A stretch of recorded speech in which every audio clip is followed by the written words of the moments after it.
So I came across this 1-star review of Batman Begins. This is, and I have proof of this, one of the worst things I've ever read, and I'm seriously questioning if there was an ounce of good faith put into this review. I normally don't cover Letterboxd reviews, unless it's so bad that it's just perfect to cover, and well, this is one of those instances. I'll skip over any commentary that isn't necessary to cover, or smaller points that I don't really care about. Let's just get into the meat. Outside of a few moments in the final act, almost everything here feels like an attempt to push things forwards with the clunkiest exposition dumps ever. At their worst, it feels like Nolan is afraid of the audience's capabilities to understand his iteration of Batman and Gotham, which results in his incessant need to remind people that everything in this film makes sense. Every single aspect of Batman's suit is explained like we're watching a response to CinemaSin's video that criticizes the theatrics of Batman. I don't know why basic exposition is a bad thing. Movies use this all the time so the audience can intuitively follow the events and understand newly introduced elements in the story. Showing us the various gadgets and gear that Bruce will use shows us Lucius Fox's intelligence. It's also part of the first conversation Bruce has with Fox, so this helps in building their relationship. Fox develops a suspicion for what Bruce does in his spare time, and the basis for Bruce's trust in him relies on Fox displaying all of these resources for Bruce to use. It would actually be strange if we randomly cut to Bruce and Fox already having an established connection and an agreement to supply resources for him to be Batman. And considering this is an origin story, it's less interesting if we don't see Bruce experimenting with his technology to learn the ropes of being a costume vigilante. I'm also aware of this person's takes, and they're quite fond of the Raimi movies, especially Spider-Man 2. Spider-Man 2 provides detailed exposition on Doc Ock's arms and his fusion reactor, so why is it bad when Batman Begins does it,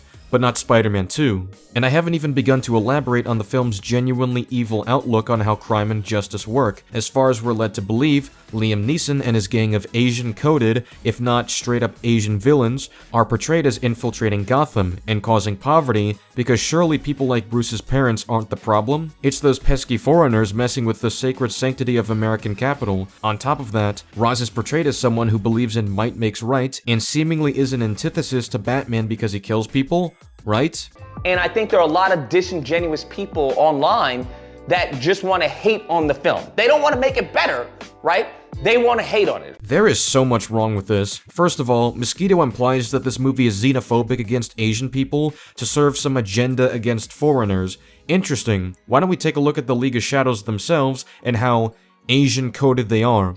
A lot of them are in uniform, so it's not going to be that easy, but we'll look for what we can. Here's the leader, pretending to be Ra's al Ghul, when it's actually Liam Neeson that is holding the mantle. So sure, we have one Asian person part of the League. Anyone else? I suppose this other guy counts since he's pretending to be Ra's al Ghul. Anyone else? Well, this guy doesn't seem Asian. Seems like a white guy to me. Okay, this guy seems Asian. This guy doesn't seem Asian either. We also have Dr. Crane, who is played by a white guy, who gets freed by a white cop. Huh, looks like another white man on the team.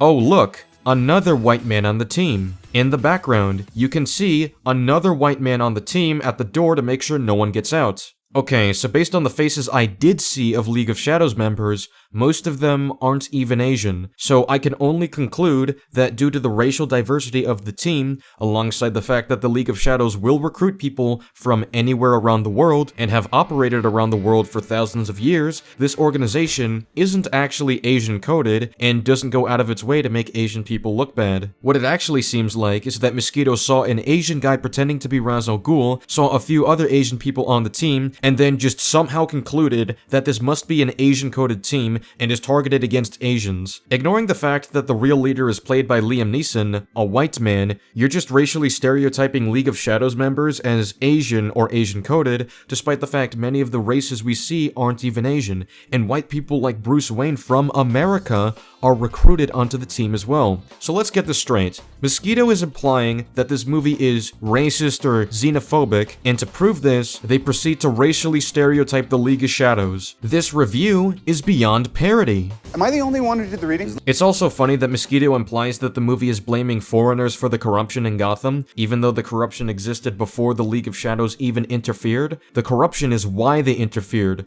We see corrupt cops like Flash, or a crime boss like Falcone running the city without the League of Shadows. This is genuinely an insane criticism. And I just realized this too, but Mosquito tries to imply that Bruce's parents are part of the problem. how exactly are they part of the problem when the movie establishes that they've done nothing but try to help the city, help those less fortunate than them? That's partially why he gives up his wallet to Joe Chill. He understands that this is just a scared and desperate guy, so he's actually willing to share some of his money with him, alongside ensuring the safety of his family. Well, for starters, Batman kills a lot of people, not to mention a very notable character in this film, all for what reason? Because he's cool, because he's Batman, and the rules don't apply to him. This film seems to believe that liberal idealism has failed, which is a sentiment I agree with, but this being a 2000s film of course responds with the idea that Americans need to become dirtier, more reactionary, and more fascistic to combat this failed system, which the film, of course, places blame on foreigners instead of the United States, because forbid a film like this criticize the actual economic conditions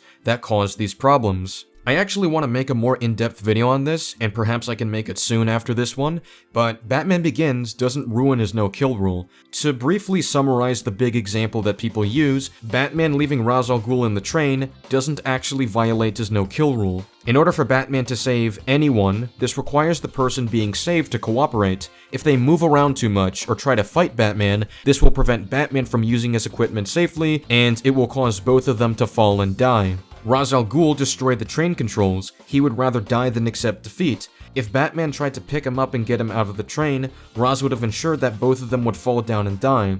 That's why he doesn't have to save him in this scenario, both physically and ideologically, but at the same time, he will not execute him. Batman is presented as the nice fascist in antithesis to Ra's being the mean fascist. The moral conflict is absolute bullshit, and it doesn't even have the imagery or somewhat interesting character choices that, for example, a film like Batman vs. Superman would have. It's just the more bare-bones conservative attempt to remedy a problem that they refuse to admit is on their own hands. This doesn't happen when, once again, the League of Shadows only interfered because of the already existing corruption. Batman isn't a fascist in this movie, and I doubt you could define that word properly anyway. Also, Batman v Superman is a terrible movie that does a really bad job exploring Batman's ideology, and his morals are inconsistent. I have a video on that if you're interested in watching. I really do not understand what people see in this film, and I would be open to hearing people out, but like, why this one?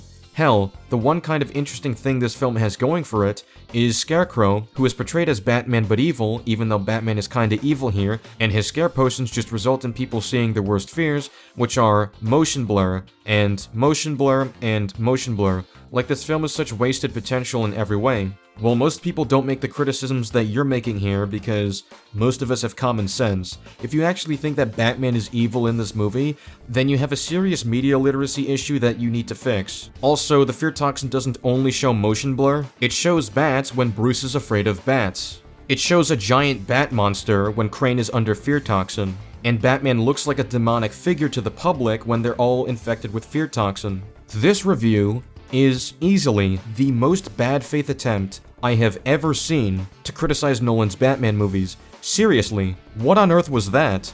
Hey, one last thing before I end off the video. I checked back to Mosquito's Letterboxd account, and they lowered the score to a 1 out of 10. I'm not kidding. A half star for Batman Begins. Basically giving the film a 1 out of 10.